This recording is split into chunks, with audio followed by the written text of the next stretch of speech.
ஐயா வணக்கம். ஐயா வேளாண்லயே நிறைய வகையான வேளாண் இருக்கு. ஆமா. இங்க பார்த்தீங்கன்னா டிஃப்ரெண்டா இருக்கிற வேலை மரம் இருக்கு. ஆமா. இது என்னங்க ஐயா? ஆளும் வேலும் பல்லு குருதின்னு சொல்லுவாங்கல்ல. ஆளும் வேலும் பல்லு குருதின்னு சொல்லுவாங்க. ஆமா. நம்ம பகுதியில் பார்த்தீங்க அப்படின்னா நாம வசிக்கக்கூடிய பகுதியில் கருவேல் இருக்கு, வெல்வேல் இருக்கு. கருவேல் வந்து ஆண்மை சம்பந்தப்பட்ட விஷயத்துக்கு மருந்தா பயன்படுத்தலாம். இந்த கருவேலம் பிசின், அந்த பிசினை வந்து விந்தை கட்டுறதுக்கு, அதாவது நீர்த்து போன விந்தை கட்டுவதற்கு வந்து அந்த கருவேலம் பிசினை பயன்படுத்தலாம்.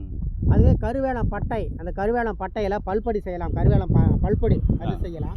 இது ஒரு வித்தியாசமான இந்த பகுதியில், இந்த மலைப்பகுதியில் விளையக்கூடிய ஒரு வித்தியாசமான கருவேலா இருக்கு இது. இப்போ இந்த கருவேலில் பார்த்தீங்கன்னா கருவேலம் பிஞ்சு, இந்த கருவேலம் பிஞ்சில் இயற்கையான ஒரு வயாகரா செய்யலாம். இந்த கருவேலம் பிஞ்சு நம்ம நிலப்பனம் கிழங்கு இருக்கு இல்லைங்களா, நிலப்பனம் கிழங்குல வந்து கருவேலம் பிஞ்சு அந்த சாரை வந்து ஊற்றி பாவனம் பண்ணி, அது கூட சில கடைச்சாரக்கு மூலிகைகள் பாவனம் பண்ணி இதை வந்து சாப்பிட்டு பாலில் கலந்து சாப்பிட்டோம் அப்படின்னா ஒரு ஆண்மகன் தன்னோட வாழ்நாளில் இதுவரை அனுபவிக்காத சந்தோஷத்தை 24 மணி நேரம் அவன் வந்து பெண்ணோட இருந்தாலும் சளைக்க அந்த ஆண்மைத்தன்மை மிளிர இருக்கலாம். அப்படிப்பட்ட விஷயங்கள் வந்து இந்த கருவேலம் பிஞ்சு, அந்த கசாயம், நிலப்பனம் கிழங்கு, சில கடைச்சரக்கு மூலிகை கலந்து செய்யும் போது அந்த சூரணத்தில் அவன் அடையலாம். அப்படிப்பட்ட ஒரு சிறப்பான மூலிகை தான் இந்த கருவேல்.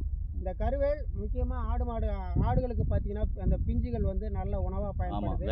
வெள்ளாடு இந்த கருவேலம் பிஞ்சு திங்கிற ஆடுகளோட கறி வந்து வெகு சுவையாக இருக்கும். அப்படிப்பட்ட ஒரு சிறப்பான மூலிகை தான் இப்போ நம்ம பார்க்குறோம். இப்போ நாம் இருக்கக்கூடிய பகுதியில் இது ஒரு வித்தியாசமான வேளமுள்ளா இருக்கு. ஐயா, ஒரு இயற்கையான வயகரா, நல்லா பவர்ஃபுல்லான ஒரு மூலிகை பற்றி மக்களுக்கு சொல்லியிருக்கீங்க. ஆமாம்.